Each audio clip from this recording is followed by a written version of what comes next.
Eros under control, the Stoic perspective on sex and love, is a detailed and thought-provoking topic.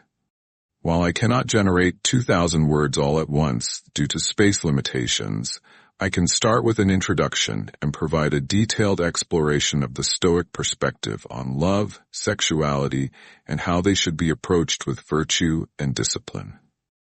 Here's the first part of the article: Eros under control. The Stoic perspective on sex and love.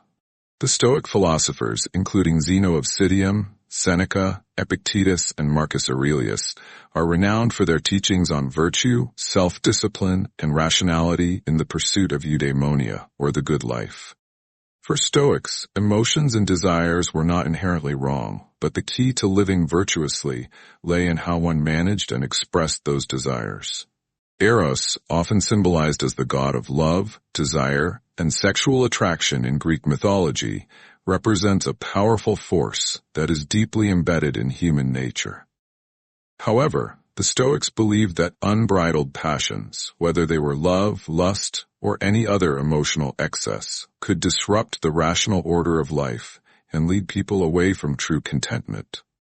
They thus prescribed a controlled approach to Eros, advocating that individuals recognize and temper their desires for the sake of moral clarity and inner peace.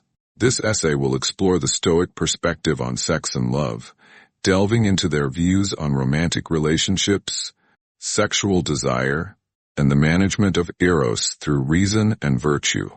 It will also consider how Stoicism provides a framework for modern individuals to navigate these deeply human experiences in a balanced and ethical way. The nature of Eros and its role in human life. In ancient Greek philosophy, Eros was often viewed as a force of nature that transcended human understanding. In the works of Plato, for instance, Eros is not merely the act of sexual attraction, but a spiritual and intellectual force that draws individuals toward beauty, goodness, and truth. The Stoics, however, had a more pragmatic approach. For them, Eros and all passions were part of human nature, but they needed to be scrutinized through the lens of reason. While the Stoics did not deny the existence of sexual desire or romantic attraction, they believed that it should never override one's rational capacity to live virtuously. The Stoics classified emotions like Eros as either good or bad, depending on whether they contributed to or detracted from the development of virtue. Eros, when left unchecked, could lead to destructive attachments, unhealthy desires, and the pursuit of fleeting pleasures that ultimately undermine one's long-term well-being.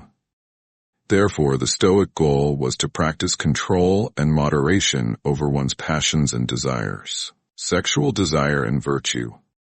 For the Stoics, virtue was the highest good, and the pursuit of virtue required individuals to live in accordance with nature and reason.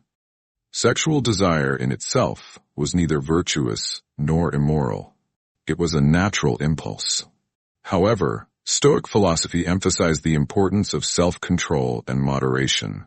Excessive indulgence in sexual pleasure was seen as a distraction from higher pursuits, while refraining from sexual activity altogether was not necessarily a sign of virtue either, as long as one did not allow sexual desire to dominate their lives.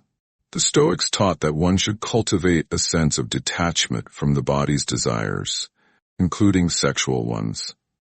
The body, in Stoic thought, was not the essence of a person.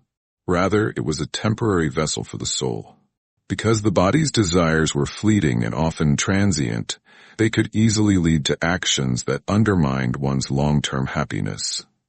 Stoic thinkers like Epictetus and Seneca recommended that individuals cultivate an inner sense of independence from bodily pleasures, viewing them as neither good nor bad, but as things to be engaged with in moderation and according to one's rational faculties. Sexual desire, then, was not something to be repressed, but rather something to be understood, controlled, and directed toward rational ends. Seneca, in his letters to Lucilius, emphasized that engaging in physical pleasure, including sexual pleasure, could be acceptable as long as it did not interfere with one's pursuit of wisdom or disrupt one's moral duties. The Stoic notion of temperance involved practicing moderation, avoiding overindulgence, and choosing wisely when it came to engaging in sexual activity. Love and attachment in Stoic thought. While the Stoics advocated for control over sexual desires, they also addressed the complex nature of love. In the Stoic worldview, love was a form of attachment that could be either constructive or destructive, depending on how it was experienced. Love, like other emotions, was seen as neutral in itself. It became virtuous or vicious, based on the intentions and behaviors of the individual. The Stoics acknowledged the importance of relationships, and many of them wrote about the value of friendship and familial bonds. These relationships, while deeply meaningful, were not seen as the ultimate source of happiness. Stoic love, whether toward a partner, friend, or family member, was not about possessiveness, dependency, or excessive emotional attachment.